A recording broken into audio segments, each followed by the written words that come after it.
ઘણા કલેવરો આવશે ને ઘણા કલેવરો ખાલી ખોખા થઈ જાય છે ભાઈ.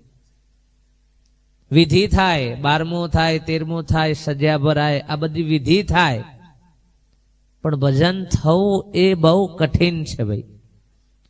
ઘણાના જીવનમાં તો 70 વર્ષ પૂછશે તો કે પડતર હેતર છે. હજી તો પડતર હેતર કશું જ નહીં. મેં એરંડાએ નાવું ગયું એવું આખો જીવન એમની જતો રહ્યો.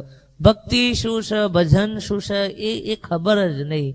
બસ આપણે આયા છીએ ખાવા પીવા મજા કરવા માટે, મોજ કરવા માટે, બસ કમાવું ને ખાવું ને પછી મરી જવું ભાઈ. બસ આટલી જ ગમ છે આપણને. આપણે જીવન કેટલું માન્ય છે કે જન્મ્યા અને મર્યા એને જ આપણે જીવન માન્ય છે, પણ ના, જીવન એ નથી ભાઈ. જીવન એ નથી. જીવન એવું છે કે એક વખત આયા પછી જવાનો મરવાનો વારો આવે નહીં. એ સાચું દિવ્ય જીવન જેને કહેવાય બાપ. મીરા, નરસિંહ, કબીર જે આ જીવનનું પ્રાપ્ત કર્યું, ભલે આજે એમના 5 તત્વનું પૂતગળ શરીર નથી, પણ આજે હજારો વર્ષો પછી યાદી છે. રાતે મીરા 12 વાગે ગાજે બાપ, કબીર રાતે 12 વાગે 2 વાગે ગાજી રહ્યો છે આજના યુગની અંદર બાપ. એનું મૂળ કારણ એ પુરુષો એ ભૂમિકાને એ પદને પામ્યા છે. એમને ભજન ગાયો નથી, એમને ભજન કરાયો નથી, પણ એમનું ભજન થઈ ગયું છે બાપ. આપણે બધા ભજન કરાઈએ છે. તુલસીભાઈ ને બધા કે અમે બાપજીને બોલીને ભજન કરાયો. આ કરાયો એ મહત્વનું નથી, પણ ભજન આપણું થાય એ મહત્વનું છે બાપ. અને જે દિવસ તમારું ભજન થશે એ દારો ભજન આઠે પર થયા જશે બાપ. કરવું નહીં પડે. જેમ શ્વાસ છે ને લેવો ના પડે, લેવાઈ જાય. શ્વાસ લેવો પડે, શું થાય? અને બંધ કરવા જતો ઘણા મંડ્યા છે ભગવાન ઓળખવા કે નાક બંધ કરો, લે હુકા ફોડવા બંધ કરે છે ભૂંગળો. રવા દે ને ચાલુ ભલા આદમી. પરમાત્મા મેં લ્યું છે, જે આઈટમ મૂકી છે નકોમી તો નહીં જ મેં લ્યું હોય. આટલી તો સમજણ પડે કે નહીં? પણ આદરાવરાયું છે અર્ધ હોય કે આ બંધ કરો એટલે કે જાગ્રત થાય. જાગ્રત ના થાય પતી જાય ભલા આદમી તું તાન. જે કોઈ પરમાત્મા આ મશીનરી મૂકી કશું એ નકોમી છે નહીં, પણ નકોમી આપણે બનાવી છે. ઓય આવીને આપણે એને નકોમી બનાવી છે બાપ. જેવું શરીર આપણને પરમાત્માએ વિશિષ્ટ પરમાત્માની કાયા આપી છે. હું તો એમ કઉ છું, ભગવાન હોદવાની વસ્તુ નથી યાર.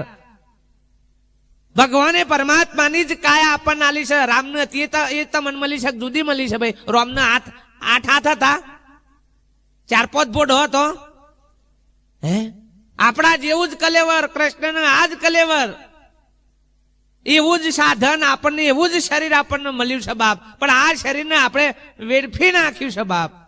વ્યસનોની અંદર, વિષયોની અંદર, વેમની અંદર આ સાધન આપણે વેડફી રહ્યા છીએ બાપ. નકર પરમાત્માએ તો દિવ્ય જીવન આપ્યું છે. એક બાળકને આપણે કહે છે કે બાળક એ પરમાત્માનું સ્વરૂપ છે. કેમ? તેનામાં નિર્વિકાર નિર્ભય તું હી और सकल भय जगमाई सब पर तुम्हारी साहिबी. અલે તુમ પર સાહેબ, તારા ઉપર બીજો કોઈ જગતમાં નથી. જો કોઈ કહેતું હોય ને તો આવજો માર પાહન લો. વિશ્વમાં તમારી સાહેબી, પણ આપણને આપણી સાહેબીની ખબર નથી. જેમ બાળક નિર્વિકાર છે, નિર્ભય છે. 6 મહિનાનું બાળક આય હોય ની ના હમું વાઘ આવી જાય ને એની મૂછો પકડે સાહેબ. હાપ ઉપર થઈને જાય તો હાપને પકડવા જાય. તમારામાં તાકાત ખરી અત્યારે? જગા મૂછો શું તો એ ફાટે હમણાં આપણી. હું મૂછો ફોડવા રાખીશ તાને મેલ ઠાઠ તારે.